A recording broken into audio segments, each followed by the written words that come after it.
ஸ்ரீ குருப்யோ நமஹ. தெய்வத்தின் குரல் மூன்றாம் பகுதி 28வது தலைப்பு. வேத சாஸ்திரங்களில் தான தர்மம் தொடர்ச்சி. சம்வித்துடன் என்று சொல்கிறது. சம்வித் என்றால் நிறைந்த ஞானம்.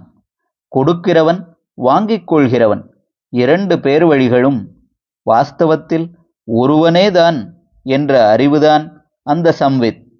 வேதத்தில் கொடையை பற்றி இவ்வளவு சொல்லியிருக்கிற மாதிரியே கீதையிலும் பகவான் சொல்லியிருக்கிறார். அவர் தானத்தில் 3 தினுசு என்று சொல்லியிருக்கிறார். ஒன்று சாத்விகம், உத்தமமானது. 2வது ராஜசம், மத்தியமமானது. 3வது தாமசம், அதமமானது. துளி கூட பிரதி உபகாரத்தை எதிர்பார்க்காமல் தகுந்த பாத்திரத்துக்கு தகுந்த இடத்தில் தகுந்த காலத்தில் தருவதுதான் சாத்விகம்.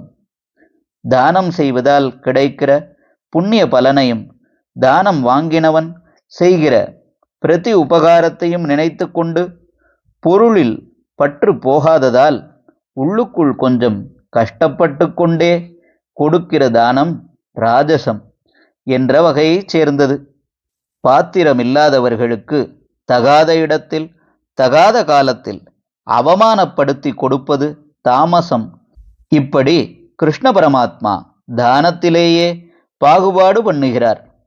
புராணங்களிலும் எங்கு பார்த்தாலும் தானத்தின் மகிமை சொல்லி இருக்கிறது. இன்ன மாசத்தில் இன்ன இடத்தில் இன்னாருக்கு இன்ன தானம் பண்ணினால் இன்ன பலன் என்று நிறைய சொல்லியிருக்கிறது. துலா மாசத்தில் தானம் விசேஷம், கங்கா தீரத்தில் தானம் விசேஷம் என்கிறார் போல தர்மசாஸ்திரங்களிலும் திருக்குறள், ஆத்திசூடி முதலான நீதி நூல்களிலும் அப்படியே ஈகையின் சிறப்பை விஸ்தாரமாக சொல்லியிருக்கிறது. ஈகை தானம் என்பதெல்லாம் என்ன? பரோபகாரத்தின் ஒரு ரூபம்தானே.